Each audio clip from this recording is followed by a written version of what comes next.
I would love to not only qualify, I would love to make Dad and Melhorn proud and show everybody that you can go away from the game and come back, and if you have a natural action, it'll hold up under pressure. Thanks for watching for a not too longly awaited second edition podcast here with Mike from Monty's Golf in Florida. Last time we had him on, he was talking about what it was like, the Miami, specifically the Miami golf gambling scene. Now, people who are, they hear like Live Golf, PGA Tour, Ryder Cup money, like all the money that's in golf now. They may be surprised to learn the type of money PGA Tour players, even like your dad, were making back then, and how actually the PGA Tour, for some guys, might not have even been financially the most lucrative way to be playing golf. So set the scene for us a little bit about what years are we talking about and who are the personalities? Absolutely. So if we go back to my childhood, an unfortunate story turned into a good story. I think it was 1969. I was 5, and my dad had a sponsor in New York that said, "Hey, Sal, why don't you take the wife and kids and move to Florida, and let's be based in a place where you could practice year round." So he had this Oldsmobile station wagon, and he loads it up with everything we have, and my mom and my brother and sister. And as we land the car in Miami, he gets a message that his sponsor dropped dead. Terrible, but imagine being my dad with 3 kids and a wife, and now your sponsor's gone, and you have no job, and now you're in Miami Beach. So he quickly confides in Bill, and Bill says, "Listen, just meet me at Bayshore Golf Course." And there was another golf course in Miami Beach called Normandy Shores. And my mom got a job waiting tables at the club in the dining room. And my dad would just go there every day and partake in these pickup games. And some of the characters that were there, and you're a little kid, you don't realize it, but you had Evel Knievel, Bobby Riggs, Marty Stanovich, known as the Fat Man, who was a world-renowned money player, and many more. It wasn't uncommon. Like, Stanovich came in one day and he said, "I'm betting on 66, 67, 68, and 69. Who's taking it?" And he wasn't playing against anybody. He was making a bet that he was going to go out and shoot those numbers. You can bet on it. And he would go out there and fire 65. And $10,000 was one of the bets. And that was an awful lot of money in 1970 or so. That's the kind of money they were playing for. Dad didn't have a way to back himself in those bigger matches, but he definitely supported our family in 69, 70, and 71, being off the tour, no sponsor, no job. And he was just going back and forth between Lagorce, Normandy, and Bayshore, sometimes Kings Bay, and even Al Besselink, they called him Bessie, Jim King. Anybody that wanted to play for money in the country that is a professional or a serious amateur would flock to Miami Beach because those were the big games were. There came a point where Dad couldn't get a game. He was just knocking him dead. And he was desperate to make the rent money. And he played a guy on his right knee. He said, "Let me stand up when I'm putting, but up from tee to green, I'll play you on my right knee." So he beat that guy. He couldn't get a game again. And he said, "All right, I'm going to throw the ball around the golf course." And play the guy straight up. He wouldn't give him any shots, but he was permitted to putt. He threw his arm out, but he made the rent.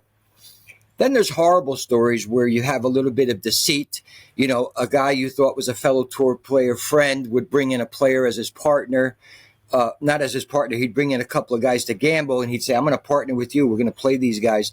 And then he'd put you under the bus. He'd throw the game, and then you have to play your ass off or you lose all your money and carry the team by yourself. So everything from gamesmanship, standing in a guy's peripheral vision. My dad pretty much straightened out all that gamesmanship pretty quick because as much as he's remembered by many as a sweetheart of a guy, in 2 minutes he'd walk up to you and say, "If you do that again after the match, you and I are going in the parking lot." He didn't hesitate. But when you're playing for your livelihood in gambling, I think you really show what you have, because anybody can put up 500 and enter a 72 hole event, and there's a purse there. And if you don't play well, you lost your 500. But when all you have is 500 and you stand to lose $2,000 that you don't have, it's a little bit different, the pressure. So a lot of respect for Dad. And when I look back, that he didn't putt real good when he was playing the tour, but man, he putted good when it counted in the money games. I learned an awful lot about how guys think out there, and how to bet and what shots to give to who.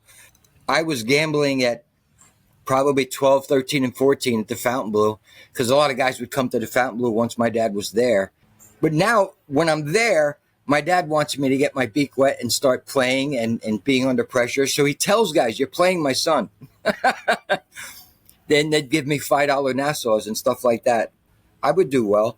When I turned pro in 22, I did not have a sponsor, and you had to make your own money to get to the events. So if I wanted to play in the Jamaican Open, I had to raise X dollars. If I wanted to go to South America, I had to raise X dollars. If I wanted to go to the Spalding Space Coast Tour in Orlando, you needed money. Once in a while, somebody would sponsor you in a event, but I never got that shot where somebody said, "Hey, here's enough money for a year, go play." Never got that. So I had to, in between events, how was I making money? Well, I wasn't teaching. We were meeting as professionals. I made a video months ago on my YouTube. We were meeting at several different locations from Miami to Palm Beach. But there would be 3 foursomes of young professionals, and you'd be on the driving range or hanging out at the putting green, and you're making your bets. And you're making bets with guys in other groups, and they're staying honest because other guys are betting with them. But to have a $20 Nassau going with 8 guys, there's a lot of money that could be won and lost. So you had to play. So one of the things I used to do, let's say I was playing one guy for $50, I'd also play him for 100 medal play. Because the mind of a guy playing match play strictly, he'll take risks that he won't take if he also has to watch his medal score. So I would keep a guy subdued, and he wouldn't be as heroic in the match play game if he also had to keep total score. Yeah, because if he makes an 11 or something, he's really... Yeah, then you know you won that bet. So he's not going to try to hit a par 5 and 2 that's protected by water and beat you in a match play hole if he's got to guard his medal as well. There were some great players in South Florida, and I'm saying to you, Brandon, when I say great, it's a wonder to me that you haven't heard of them, and you may have heard of a couple, but I can name a few if you don't mind. Tim Ballmer, Clarence Jones, Joe Shackman, Warren Jerkowitz. That's just 4. There's probably a dozen more. All these guys can shoot par or better in their 17, 18, 19, 20, in their young 20s. They're all breaking par on tough tracks. The Blue Monster. I watched Timmy shoot 66 on the Blue Monster. Timmy was about 5'7", 140 pounds, but he hit long irons as high as Weiskopf. Warren Jerkowitz drove the ball a ton. Joe Shackman, this big lefty, if he was at 10 feet or in, you could just walk off the green. It's going in. That's how good he was with the putter. A lot of guys couldn't make it to Orlando, so this one gentleman started making Miami Open events where everybody would throw X dollars in a pool, and you'd have 60, 70 guys throwing up 100 or 200, and it was only paying 3 spots. I won about 5 of those in a row. You're playing these guys, and you end up also playing amateurs who just love golf, right? I had one guy, his name was Bill. He was a captain, a pilot at Delta. And one day his wife came to the driving range, the golf course, Mel Reese, and said, "I don't want to see your name in my husband's checkbook anymore." I'm like, "Well, tell him to stop playing me." But right. So let's say I beat him today. 3 days from now, you would think he would learn his lesson. He comes up and he wants to play again. And he says, "Well, you got to give me more than 4 aside." I said, I don't know, man. You're capable. I can't give you more than 4 aside. I'll tell you what I'll do. I'll start you 2 up. So I started him 2 up with 2 down automatics. Now I'm 2-0 on the first hole. Right. So the dummy let me beat him out of 3 or 4 bets on the front 9. I didn't adjust his shots. It sounded good. I started him 2 up. Yeah. So these are the little things you learn. One guy that I was gambling with, He was making a shady living, let's just call it that, but he loved golf and he loved to be around the pros and he wanted to gamble, but he didn't like losing.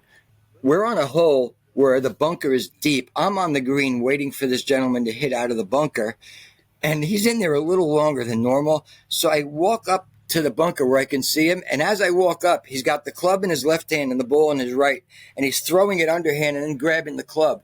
And I said, did you really just do that? I said, you just lost the bet. I don't care who you are or who you know. Give me my money and I'm going. But these are the things you run into, guys who get desperate. Of course, the old ball down the pants, can't find their ball. You see them dropping it out of their pants. You saw people do that. Oh, I could see it from 50 yards away. I could see a guy putting the club in the rough and the Bermuda, it sinks. I could see him tapping behind the ball and getting a little leverage from 20 yards away. I could see it. I see guys saying, hey, Mike, I got red ants. I said, the red ant pile is 5 feet away from you. You're not taking a drop because you have a bad lie. They get desperate because they're playing for their own money, and it turns them into cheaters a little bit. I had another guy, caught him doing this. I watched it for about 3 holes, and then I had enough. Every time he marked his ball, he would, as he was bending down to put the coin behind the ball, he would toss the coin 5 or 6 inches in front of the ball and pick up the ball. He was stealing like this much. Yeah. Other guys do it more subtle. They mark it real close under the ball, pick up the ball, clean it, and then they put it 2 inches in front of that and pick up their coin. Yeah, what a difference 2 inches is when you're putting for $1,000 a 3-footer. Especially if you're trying to avoid something. Oh, like a mark or something like that. Yeah. 2 guys hit each other's ball. The one guy was hip to it, but it's over with. They're on the green. The other guy don't know. As I walk up to the green, I see that one guy run up and mark a ball and throw it to the guy. Right? So he marked both balls like he was doing the guy a favor and switched the balls. Now, neither one can get penalized if I don't catch it. Right. It's crazy what goes on. Let me talk to you a little bit about handicapping, because this is something that I've heard when I've talked to other people that were like big-time golf gamblers, that you start to get pretty good and it starts to get very difficult to find a match. So, so if you really are trying to make some money, you either got to find someone who's like a bit out of their league, or you have to find someone who's incredibly good like you are. So when say you're fresh in an area and you really don't know the people in that area, what are some of the kind of things you look at to be like, this is a really good golfer, and no, this is a guy that I want to play for money? Because I think if we start to discern some of those things, it can help us with our own game to think like, okay, what really matters with controlling the golf ball and whatnot? Students all the time. Yeah, okay. I say that to my students, and I'd like to answer your question with a story. Sure. So there was a guy named Joe Delancey. His golf name was Cowboy Joe Roach. He wore a cowboy hat and he caddied for Jan Stevenson for years. Many would remember him as seeing a caddy on the ladies' tour with a cowboy hat. That was him. He was an older black gentleman, but in the 1950s, he won the National Black Open when they were not allowed to compete with the PGA Tour. He won it 5 times. He was a great player. Mm-hmm. But as I knew him as a guy who was playing my dad for $1,000 or $2,000, and I said, Dad, you're going to let this guy with these white whiskers take your money? He goes, that's Cowboy Joe. He'll break 70. So as I got older, Joe took an interest in my game. And he would come to Miami Springs where we were gambling, and he'd watch the pros play. But he would also try to get games.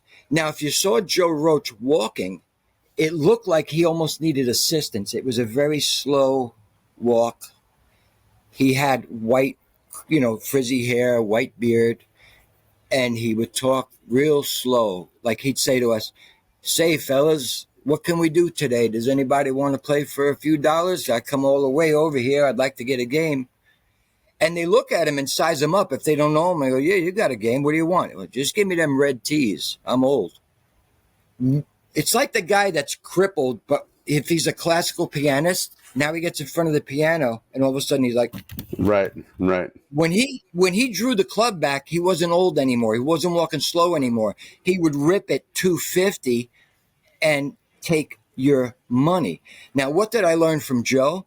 If Joe, my father taught me this too. If you don't win the bet on the first hole, you're gambling.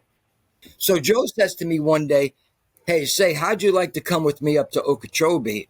I'm like, "Joe, what's in Okeechobee? We're in Miami. There's plenty of courses in action." He goes, "These guys know how you play. Let's go up to Okeechobee. I'll back you. But here's the deal. When we get there, you don't show your ass till I tell you." I said, "What do you mean?" He goes, "Can you shoot 77 until I tell you not to? And make it look like a 77? I said, "Sure." Right. I'll go out there and I'll cut it around the course. I'll hit some hooks and I'll shoot 77, 78, 79. So we stayed in a hotel, and about the third day, the bets went from 20 a man with a six-em with 5 guys to 50 a man with 2 down automatics. And he goes, "Let's go." So for 2 days you were sandbagging. Just I'm playing in the mid to high 70s. Right. Because I've never met these guys before. Now, to answer your other question, when I'm there and I'm in the dining room, I'm looking at how people are walking. I can tell if a guy was a sprinter. I could tell if he was a basketball player. I don't know. I have a gift. Sure. I always play that game with my students. I try to size up what sport they played. If they're an engineer, if they're a CPA. My engineers and CPAs are my toughest students. They're a pain in the ass. And it's not their fault. They just think too much. But when I'm watching people, I then look at the driving range and I'm looking at grips. When I see the guy underneath with the right hand and over with the left, I tell Joe, I want to play that guy for everything he's got. When I see a guy that has that V in the middle, knuckle on the side, and he has more of a letter U or V or circular waggle, we stay away from that guy. I knew that the guy that had the proper grip and the proper waggle, because Melhorn taught me, so you waggle, so shall you swing.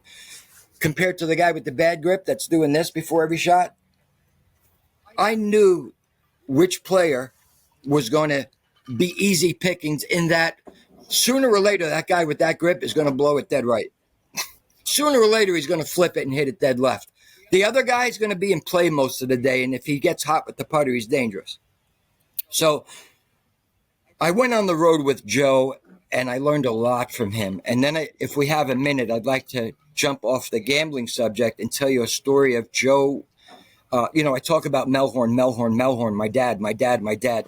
There were a couple of guys that assisted me when I was younger in a few areas. Chico Miartus was a great player from Argentina who designed clubs for Northwestern, the Tomahawk putter. Chico was a great bunker player, and he worked with me in the bunker a lot.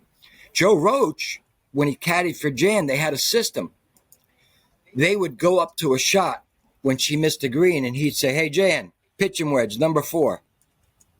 Hey, Jan, sand wedge, number 2. 6-iron, number 3. He had a 1 through 5 system. And one day I'm at the Biltmore and I'm shagging balls around the putting green, and he goes, "Let me show you this communication system. If I'm going to be backing you and I'm in the cart and we're playing, guys, I can say to you as we get near the shot, pitching wedge 2. He could talk to me." It was a code. And what the code represented was he'd say pitching wedge 1. That would mean I'm playing the ball standard ball position, standard grip, standard shot for the pitching wedge. If he yelled number 2, the ball was probably sitting down on hard pan and he wanted me to put the ball back a hair. If he said pitching wedge on 3, he wanted me to float it and he thought there was air under the ball. If he said pitching wedge on 4, that means the ball's buried and he wanted me to hood it and get the toe working through the grass early. Pitching wedge on 5 was put it up in your stance and put your grip incorrectly underneath a little and play a Seve lob shot or a Mickelson lob shot. So we had that system, and it worked wonderfully. And I use it to this day in my head.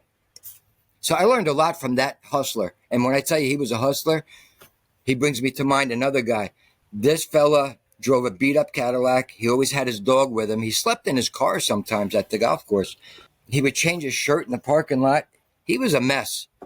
But from what I was seeing and hearing, he liked to hustle bowling and he liked to hustle golf. The Fontainebleau Golf Course is closed. It doesn't exist anymore. He set the course record on the East course, and it never was broken. And you say, that's not that low. Well, it was almost 7,400 yards long, if I remember, and he shot 66, and it stuck. If you saw him hit the ball, you'd say, I'll play that guy.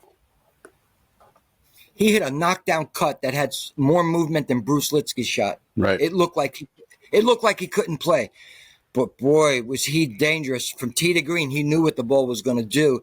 And with the putter, he wasn't afraid to can a 10-footer for the money. A lot of guys hit it well, but they're afraid. They're either afraid to lose or they're afraid to win. They're just afraid. And they're not as smooth as they would be if there was no money on the line. Who is this that you're talking about that shot 66 at the Fontainebleau? George Butler. Okay. He was missing teeth. He called his dog Scratch. He was like he looked like Fred Sanford. How about that? Mm-hmm. And you'd play Fred Sanford. Sure, yeah. If you saw him. That doesn't look like an athlete. Walks around all stiff and right. And he cut it. But when he took his shirt off, and he was 65 years old, when he took his shirt off, he was ripped up like he was 18. And I heard terrible things too. And George passed away. He was very kind to me, of course, because he was playing at my dad's course a lot. But I heard, somebody was trying to beat him and cheat a little bit. Didn't catch the guy cheating, but he knew the guy cheated. And I saw him go in his pocket and open his pocket knife. He said, "You sure you want to be that way?" He was a stone cold killer, and a lot of these guys were. Sure. And it just so happens that, you hear about sales, car salesmen, stockbroker salesmen, real estate. You hear a lot of stories that the best salesmen are the ones with personal bad habits that they have to fulfill. It's like, how would you make 100 more phone calls if you needed a fix, if you had a drug problem? So the guy that's living at home, and if he doesn't make a good commission, he's still okay. He's not working as hard as the guy that's in need, is my message. Yeah. So there's so much to size up when you're approaching someone to play them for money. There's a lot to look at. But the first thing I look at is their grip. Now, they could be faking me out like I'm faking them out. They could be holding it funny, and they're athletically going to go out there and make it happen. But I watch waggles. I watch walks. Even with my students, when they walk up to me, I'm looking at them walk from the car. I'm with you, and I'm looking at the next guy walking up. I already know what I'm going to be dealing with athletically. Mm-hmm. When you're talking about like all those young guys that were maybe good enough to make the tour, certainly good enough to shoot the same scores that they were shooting the score out there, talk about like the development of kids then that would lead to somebody being that good. And then kind of how it is today where it's more, what I want to know is like how big was driving range culture back then and how big was it to like beat balls a lot? Because today I've got a 13-year-old who's big into golf and he's like, beating balls a lot. And like, I see the other kids, it's really about like how many balls you hit on the range. And talk about maybe what's missing in the development of junior players today. In Miami, if it wasn't for Charlie DeLuca, who was the head pro at Mel Reese, or they called it Lejeune. It was a golf course right next to the airport. You had Miami Springs north of Miami International. You had Mel Reese literally across the street east of Miami International. And you had the Fontainebleau and the Doral just west of Miami International. Mm-hmm. And then you had Miami Beach. Charlie DeLuca led and organized a junior golf program like no other. It didn't really exist in a lot of other places. He held tournament series for us. He had an organization he formed with another gentleman called DAGA, the Dade Amateur Golf Association, worked with him. But he had Chuck Zink, the Skipper Chuck show. I won that at 13. I remember being so happy because I was on the show at 5 years old. I won the Skipper Chuck Open, the South Florida Junior Championship.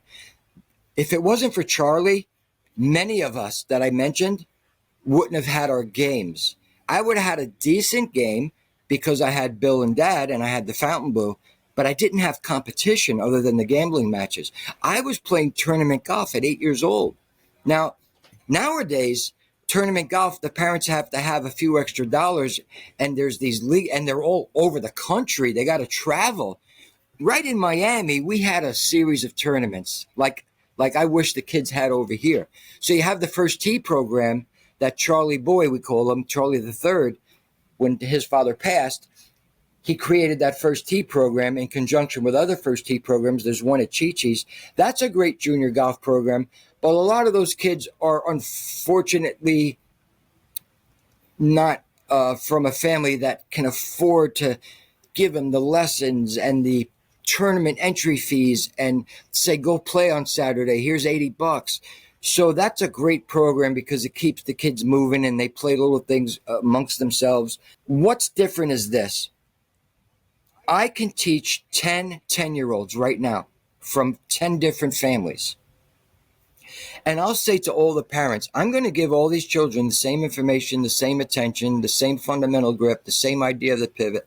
I'm going to demonstrate to them what's important about their short game, that they control their distances and they understand the pitch and run, the bump and run, the lob shot, the pitch shot, when to play what.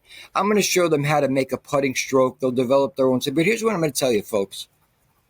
The ones that are going to excel are the ones that have a desire, a burning desire to succeed. I can't teach desire.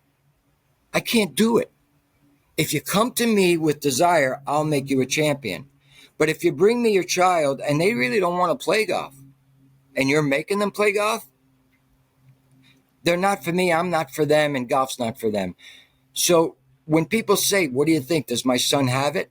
Well, if he doesn't physically have it, I'll give it to him. Will he do his homework that I give him? Will he say to you, please take me to the range, please, I want to practice? If he's not talking that way, you're wasting your time. If he wants to be a champion, you're in luck. I have the information that'll help him. But you're bringing him to me with what he needs, and that's a desire to succeed. So when I wasn't home at 11 at night and I'm 14 or 15 and my mom calls the driving range and said, can you please tell him I said come home? I didn't want to stop practicing. To this day, I love to practice. I'm not working on my golf swing. I just love hitting balls. I'll throw 5 balls over my shoulder and go try to get them up and down for however they land. I love to practice. I want to be the best I can all the time. So to answer your question, what's different from then and now? It's more expensive. It's more spread out. But what hasn't changed is the ones that excel, they find a teacher with simple fundamentals and they have a desire to win. I've got a young lady that was brought to me, and I made a video about this. She was brought to me accidentally. I was giving a lesson and the gentleman was watching his daughter hit balls, and he said, can you do me a favor when you're done? Can you look at my daughter's grip? She just started playing and I want her to play golf, and the golf team tryouts are in 2 weeks. I said, you're telling me she never played golf and she's got tryout in 2 weeks? I'm looking at her. She's an athlete. I'm looking at her. I said to him, listen, I don't want to take your money, but I'm going to take your money because I see that she's athletic and I see in her eyes she has a desire. Can you see me every day for 10 days? If you see her now 3 months later on one of my YouTube videos and I don't tell you this story and you just watch her hit, you'll go, that girl's got to be playing for 5 years. Right.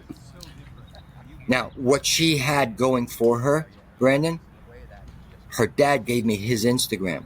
I went on his Instagram and I'm looking at videos of his 2 girls, and her sister is an athlete too.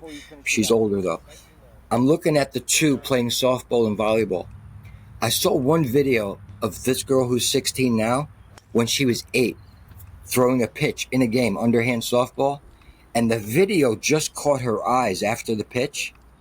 I saw in her eyes a stone cold killer. That at 8 years old, she wanted to bury that batter. That's nice. Bring me that. I'll give her Melhorn's information. The 2 will combine, and I want everybody to write it down. I don't want to say her name. She's a minor. But I've told the local people, this girl, if the father can keep the boys away, is destined for greatness because she's getting the right information, and she has it. Cool.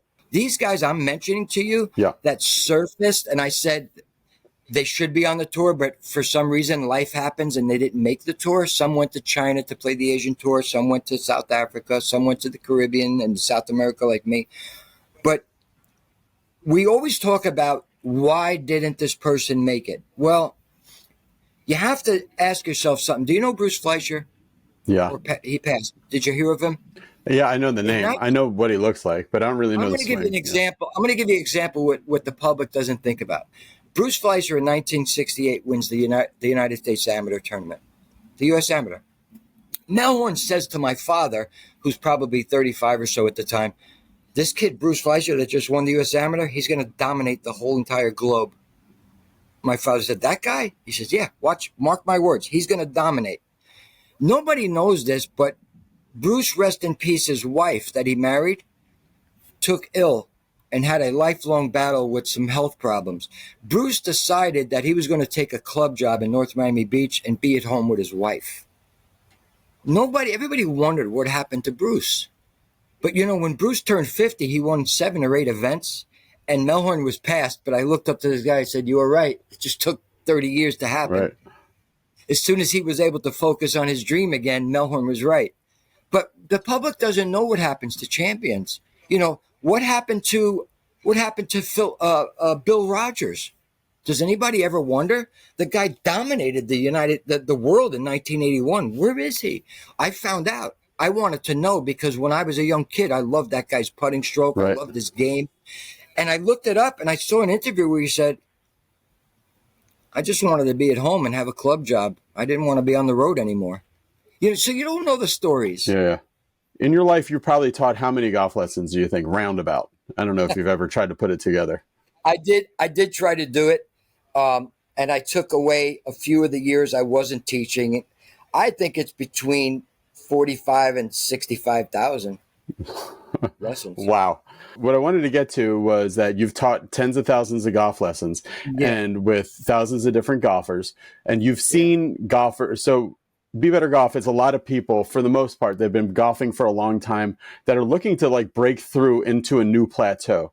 So of all the golfers that you've seen, the ones that say practice a lot but never get any better, always stay about the same, and then eventually they get older and then fall off, or golfers that actually somehow break a plateau and they go from just being one of the guys at the club to the club champion to maybe county champion, and guys that actually start to break a plateau and become a fully different golfer. What do you think that is? And how can people level up to become an actually different golfer, and not just because I think the USGA said one time that people, when they're playing golf for 3 years, they stay that golfer basically forever and then start to decay.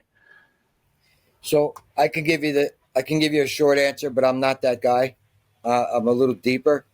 I don't like to give a half-ass answer or half an answer. Golf in the Kingdom, Michael Murphy, who wrote that, somewhere in there it says, never is a man so naked than before a golf ball. Are you familiar with that statement? No, but I've seen the book. Yeah. Never is a person so naked than before a golf ball. When you come take a lesson from me, in that half hour, I have a pretty good idea of what kind of human you are. If you're a gentleman, if you're a cheat, if you're hot-tempered, if you're impatient, I can learn a lot about a person when they're on the golf mat. I can learn an awful lot in 9 holes. And what I want to say to you is, in your journey of golf, in your pursuit to get better and better, at some point, because golf is so much like life, golf, you'll hit a wall where golf is asking you to change something, and it may not be your golf swing. You'll hit a brick wall, and golf is telling you, you better become more patient, and you better learn to treat your bogeys like birdies. And that's off the golf course as well. So there's a funny story when my dad's teaching a guy, and I'm a little kid. I wasn't there, but my dad told me the story that he's teaching a guy, and he said, excuse me, when are you going to court for punching that guy out with your road rage? He goes, do you know my wife? How do you know about that? He goes, no. But the way you're holding that golf club and the way you're reacting to your missed shots while you're in this lesson, I know you're that type of guy. I just got lucky in that you're in court right now going through that. Right. You can read that. Well, golf doesn't like that. You know what golf likes? Golf likes you to have a pulse rate like Ernie Els, Vijay Singh, and Freddie Couples, maybe a 2. Golf likes this.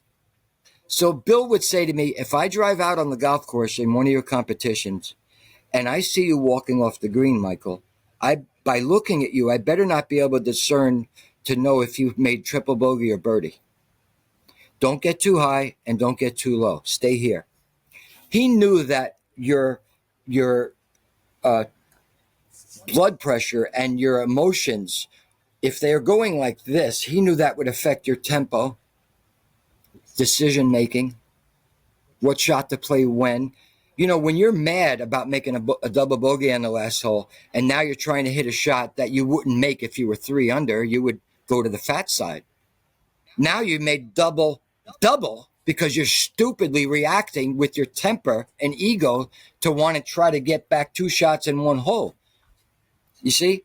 So this game is so beautiful because it will groom you into a fine human. It will teach you about patience. It will teach you about decision making. And I tell my business owners this: if you want to scale your business and you want to improve in your decision making with your staff, everything, come take a golf lesson. Why? You think if I play better, I'll do that better? No, I'll be able to see where you're short in that area by playing golf with you. And I'll be able to help you. Okay, that guy that had all the talent that you fired, you might have not fired him if you didn't lose your temper. Well, how do you know I lost my temper? Because I just asked you to hit about 5 irons, pivoting in an exaggerated way, and you're worried about where the ball's going and you're stamping the club. Come on, Brandon, it's so deep that I can bore many of our viewers. But I wanted to say, if I could backtrack before, because of your big audience, which I appreciate you having me on, I was happy, and it happens as we're speaking, that I'm getting comments that, Mike, I don't know you. I haven't taken a lesson from you, but I did a few of the little simple things you suggested, and I went out and played, and I can't believe that I feel so much more effortless and fluid. And I'm not plugging myself. I'm saying to you, I'm so flattered that they're actually paying attention and then applying it and then coming back to me with positive feedback. I mean, I thought it was big, but it's bigger than I thought. The amount of people that are suffering out there, and they've hit a brick wall. They're not improving. Their backs hurt, and they're wanting to just quit the game. It's supposed to be fun and breezy. And I'm supposed to be talking to you about course management right now and what shot to play when. I'm not supposed to be talking to you about P2 and P6 and parallel. I can't talk to you about that. I won't let myself. But I'd love for you to say, Mike, I was in a match the other day. I had 160 yards. My lie wasn't sitting beautiful. It was down a little bit. The pin was over here, and I hit this shot. I want to talk about that and what could have been a better play. That's where you benefit from knowing me, because that's where I benefited from knowing Bill, how to play percentages. Hitting the ball is easy to me, and for my students once I get them. The hard part is the chess game that you have to learn to play, and then becoming at peace with yourself and the world, because Roberto DiVincenzo told my dad after he slammed the locker, boom, Roberto walks up to a young Salmonti and goes, son, if you want to win on this tour, you have to have a happy heart. My dad didn't realize what he meant till years later. Chicha Rodriguez used to say to me, Michael, or Monty Jr., he'd call me, I have love and compassion in my heart. And when I go play golf, I feel love and compassion. I'm out there having a good time, and I'm trying to help others. These are the things those guys needed to feel and do to be in a place where they can athletically get the best of themselves, you know? So one more example, and I know you want to stop maybe. Stephen Ames. Everybody knows him now, right? Sure, yeah. Well, in 1989 or 88, I'm in Orlando, and Stephen walks up to me, and he goes, Mike, I found it. I go, what'd you find, Steve? He goes, I'm putting the putter more in my palm with my left hand. I'm not gripping it low. I've got it almost vertical. And I see the line now, and now everything's staying together. Do you know it wasn't a month or two later, I never saw him again. So he used to be one of the locals there. Like he came down from Orlando. from Canada. Yeah, okay. He was playing the mini tour, and I became friendly because he was such a nice guy.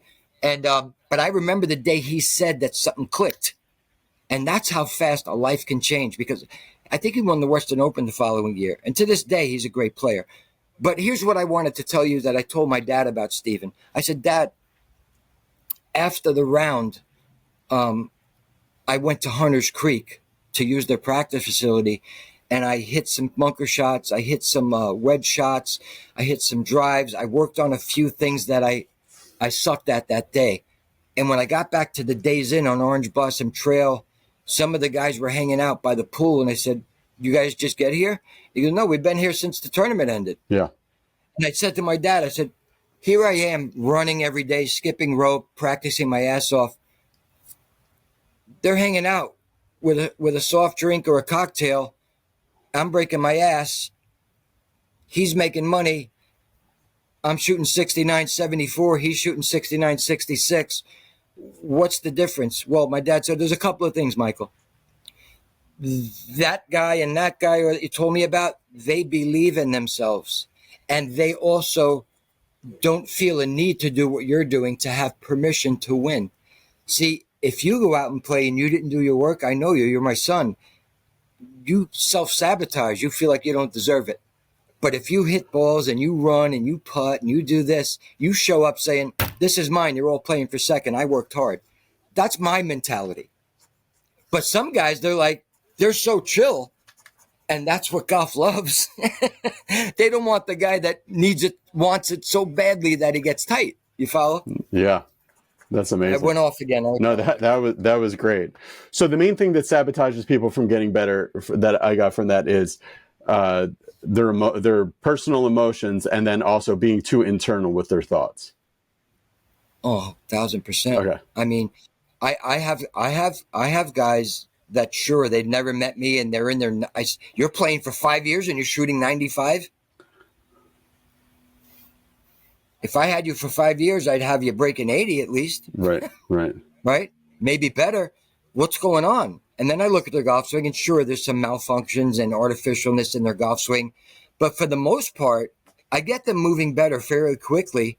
But then I'll play a 9-hole playing lesson, and I look at their decision making.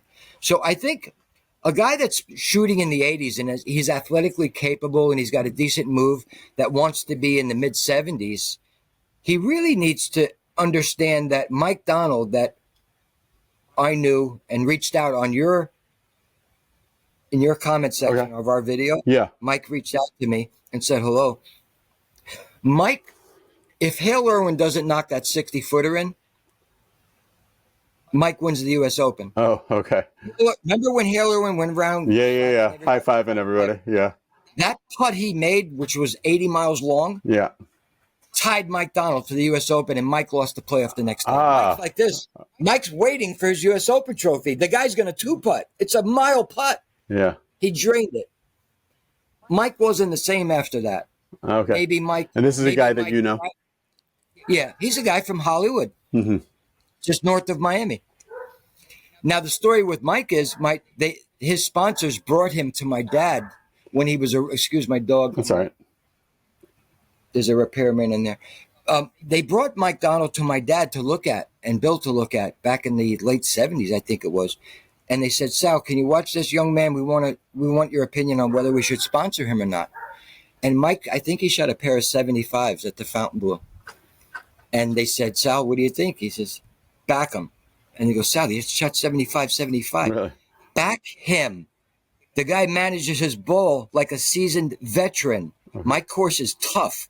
Back him. Well, they backed him, and he kept his card for 14 or 15 years, and he almost won the Open. But I played with Mike at Key Biscayne one day, and this is why I brought Mike up. We're on a hole where if you look to the right of the tee box, you could see the pin of the next hole. Right? Yeah. It's right next to you. But I'm a rookie and I'm a dummy, and I don't look over there. I'm looking at the hole I'm playing. We play that hole. Now we go to the next hole coming back. It's a par 5. I hit driver. Mike hits driver. I step on a 3-wood. It was glorious. It was Key Biscayne in Miami, where they used to play the Senior Classic. And now I'm 5 yards short of the green. But the pin is tucked behind that bunker. Now I got a flop shot, and I'm only 20 yards. And I don't have a great lie. I can't really lob it like I want to. So I end up with a 15-foot birdie putt behind the hole, right? Well, Mike, who looked at the pin 2 holes ago, hit a 4-iron for his second shot and left himself 110 yards and threw a wedge up in the sky and dropped it in there like this. So Mike won that hole not because he was better than me, he was smarter than me. You want to go from 82 to 72? Start playing smarter. It's not your golf swing sometimes. You're stupid. You're playing dumb shots. Chip Beck is on the 10th hole at Doral. I'm with my dad. He's with Chi-Chi. Sevy's there. David Graham. Chip Beck. I'm hitting shots with them in the practice round. Chip's on the front of the green. The pin's 60 feet in the back. He's there in 2. He takes out a 56-degree sandwich. My father went, "Hey, Chip, how in the hell did you get your tour card? Are you really going to play that shot right now? Go get your 5-iron right now and give me a putting stroke." My dad hollered at him like a kid. The guy had his tour card. And Chip was in his glory at the time. Yeah. But he screamed at him like, "Are you dumb?" Guess what? That might be the difference between Chip staying on tour and Chip leaving the tour. Chip Beck can hit the ball. Chip Beck can hit that 56. It's not a percentage shot. The percentage is to hit the 5-iron because if you miss it, you're still inside of 5 feet. If you miss that 56, you got 15 feet. Mm-hmm. So that's one aspect of how you get a guy low in a hurry. Teach him about course management. Sure. But the physical thing, if you're timing a flip, you're hitting 500 balls a day, 200 balls a day. Under duress, that flip's a hook. You'll get sick of it and you'll block it. The guy that's blocking it will get sick of it and hook it. Until you get your left side getting out of your way and your arms at ease, that club's not going to, in a repeated fashion, be on its own, picking up speed and finishing, and the club just doing its thing that it's supposed to do. So there are guys that manufacture golf swings. Let's see how long their back holds up. Let's see how that swing holds up under duress. I fear the guy that's swinging naturally when I'm playing him for money because he's not going to miss that shot because of his golf swing. He might make a bad decision, but I love Joey. If you're listening, I love you. But Joey Shackman, who I always said was supposed to be a successful tour player, I enjoyed playing against Joey on a percentage basis because I could get in his head a little bit. And I also knew it was a matter of time that Joey would hit the block. Could be on 18, it could be on 14. I was going to get the edge. But he did take 2,300 from me at Heron Bay, and I shot 68 that day, and I lost 2,300 because he shot 66. But that's going to happen. But you can tell when a guy's hit a brick wall mentally, both mentally and physically. I know how good a guy can get with his action by looking at it. I know how good a guy can get by listening to him talk and watching him interact, watching him react to shots. Some of the greatest golfers I've ever seen, like Jeff Maggart. I didn't really care for Jeff Maggart's golf swing, but the guy was a mechanic mentally. He was very decisive, and he took apart a golf course with precision in management, you know? And then I watched like Lanny Watkins. I'm like, I love Lanny's action. It was so fluid, and he was a swashbuckler. But sometimes being too bold is dumb. You look at Nicklaus's playing record, the guy waited for everybody to make mistakes. He just played the fat. And when he needed to hit it like this for the money, he would. But Jack was a stone cold killer, make no mistake. But his real art was that putter, him willing into the hole, but his course management was second to none. Right. Second to none. Same with Tiger. Tiger could hit the ball any way he wanted to. And I liked his swing better at 18 than present day in the last 15 years. I liked it because it was more fluid and mindless. I wish they didn't toy with it so much. Sure, Butch did a good job of getting him a little shorter, but I like Tiger's fluidity when he was young. But you can do, with Tiger, you can tell him, mimic Tom Kite or Johnny Miller, who had horrible golf swings, by the way, in my opinion. Tiger can mimic them and still beat your ass and still shoot 66. Because Tiger can manage his ball and Tiger can make clutch putts. So we all make the mistake of thinking it's about ball striking. You know, I know a few guys that hit it better than me. I'll still beat them. It's not about the ball striking sometimes. It's about course management and will you make that 6-footer for the money? The final thing I want to ask you about is that would be exciting because I completely disagree with the one commenter, and I think I have a pretty good eye for a golf swing, and I think you really have a very sharp looking golf swing, and the sound of it is great. So I want to hear about your golf and how you're going to start competing. The one drawback is you might start getting so many lessons from Be Better golfers that you won't have much time for your own game. So, boy, you asked some loaded questions. You open up so many things in my head. Right. So what you just said is I want to talk to you about competing, and the one problem you might have is my dad told me when I was about 20, if you want to be a golf professional that plays in competition and that's what you want to do for a living, stay out of the golf business. Right. Yeah. Of course. You got to go all in. Yeah. Well, he said what happens when you go in the golf business, especially if you know what you're doing, you end up with a full book of lessons and you have no time to practice. Right. That's basically but the good news is this. The action that I developed when I was a teenager doesn't require a lot of practice. I enjoy practice. So if I get a half hour here and there to hit some pitch shots, some chip shots, some putts, I'm okay with hitting 15 balls here and there a day. And I feel like I'm in full training. The real preparation for an event is having the time to get there early enough to walk the golf course, study the architecture, see the percentage things to do, get a feel for the speed of the greens, and start mapping out and imagining in your mind how you're going to play that golf course. That's the real preparation. If I show up at an event and you see me with 200 balls and I'm there, it's like a kid cramming for an exam. Are you really trying to learn the golf swing the day of the qualifier? Right. I just want to warm up and go. So to answer your question, I made myself a bet that I want to be prepared, even at 61, to go to the pre-qualifier for the Chubb Classic. I think it's in Naples, Florida. Mm-hmm. So I've got my mind on that. And if I don't have a target like that, I won't hit chip shots and putts, you know? Yeah. If somebody says, hey, I want to play you next week for some money, I'll go hit some putts. But having a target out there and having never played a Champions Tour event, because I told you life happens, and missing by a shot here and there on the regular tour, I would love to not only qualify, I would love to make Dad and Melhorn proud and show everybody that you can go away from the game and come back, and if you have a natural action, it'll hold up under pressure. Well, we look forward to seeing that, and we'll stay updated with how you're doing. The remark that guy made, it was a video that I was talking about working at 75%. So I often, if you play golf with me, you'll often see me club up 2 clubs, not 1, 2.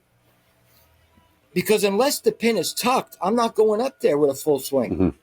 I'd rather work small. And there's a very easy reason for everybody to understand and learn from right now. If I was hammering a nail, I would be more apt to hit it solid with a small direct blow than if I went way over here. So I found out in boxing and in golf, the smaller direct action is going to be easier to manage timing, easier to manage balance. So when the shot allows, I like working within myself. Yeah. If I mismanage my ball and I find myself on the short side and it's a tucked pin. Now, if I'm in a tournament and the pin's tucked, I'm going to the fat of the green. I'm not playing a full high shot. But if it's the last hole and I need birdie, time to hit a full high shot and go for the pin. Right. There's a time and a place. Yeah. But the gentleman made the remark because I was hitting a bucket of balls with half backswings. Okay. Yeah. The interesting thing about that, and we'll talk about this more in depth later, is that I've noticed that really good players make a full shoulder turn but not much arm swing, and bad players make barely any shoulder turn and a whole lot of arm swing. So, which is something similar you said that Bill said to you. My dad walked up to a professional boxer, and my dad never fought. In fact, my dad was at a bar one night with his friends, and he went to hit a guy, and he missed him. But my dad told a professional boxer, if you put a newspaper, and I think I saw it in the movie in Rocky 1 too, but if you put a newspaper under your arm, and here's the heavy bag, yeah, and you just practice hitting the bag and not let the newspaper fall, what you discover is that punch's power is coming from the ground, your legs, and your hips. Mm. But if I take the newspaper out and I hold your hips frozen, you'll only be able to hit the bag with this little muscle. Sure. Golfers need to understand that I can put this here, and I could put this phone here. When I'm in the fingers and I'm not squeezing, I can turn my hips here, and this club can hinge because I'm not squeezing, and I can turn here and here. I can hit a pretty good shot with my arms never leaving my body. But if you believe that it's okay to leave this stationary and turn this only, you might as well pin yourself up against this wall and try hitting baseballs. Right. And if you're not 20 years old, this is about how much you could turn without using your hips. But you're going to discover if you let your left foot breathe, not like Nicklaus, Big, or Snead, or Jones, but if you just let your left foot breathe, you can steal another inch or two here. And for every inch you steal here, you can steal 3 here. Mm-hmm. So one of the things I do, my friend Kevin Michaels again said, Mike, remember, just make some follow-throughs lefty if you want to feel the bigger action. And you would follow through with your left leg, wouldn't you? Now switch your hands and look at the size of that turn and pivot. So sometimes when I'm warming up on the range, I'll take 2 clubs out of the bag and I'll go halfway back, lefty, Mm-hmm. and all the way through. Yep. To loosen up this to move. Because I know from experience and physics, the bigger I move this, the lighter I get here, the easier it is to get it the hell out of my way. Sure. The more I stay on top of it, the more jammed up I'm going to be hitting that flip or that block. All right, this was great, Mike. I'll cut this into a few different videos. Thanks for watching, everybody. Go click the subscribe button to this channel. We're going to be setting something up where I'm going to go visit Mike in Florida, and we'll do some live Be Better Golf videos. I was going to ask you, what are those stacks on the range you're on? Are they like beekeeping stacks or something on the other side of the fence? It's strange. They're strange looking boxes, like gravestones. I'm beginning to film on the other side of the tee. Oh, okay. So I'd have to look at that. Yeah. But what that is there's a fence on the left side of the range. Yeah. And my grass tees, I have 2, one there and one on the other side. That one is alongside that fence. That's a paintball. Oh, okay. I gotcha. Yeah. A paintball course. Behind that, shoot each other. All right. So on Saturdays, if I show up and I give lessons over there, the students like, we're being shot at. Right. Ding, ding, ding. Yeah. So I take them to the opposite side. Gotcha. The reason I like that side normally is it's right next to the parking lot. Sure. Yeah. Sure. No, I was just wondering. I was like, That's a great I didn't know question. what that was. All right. Great. Thanks for watching, everybody. See you later. Bye.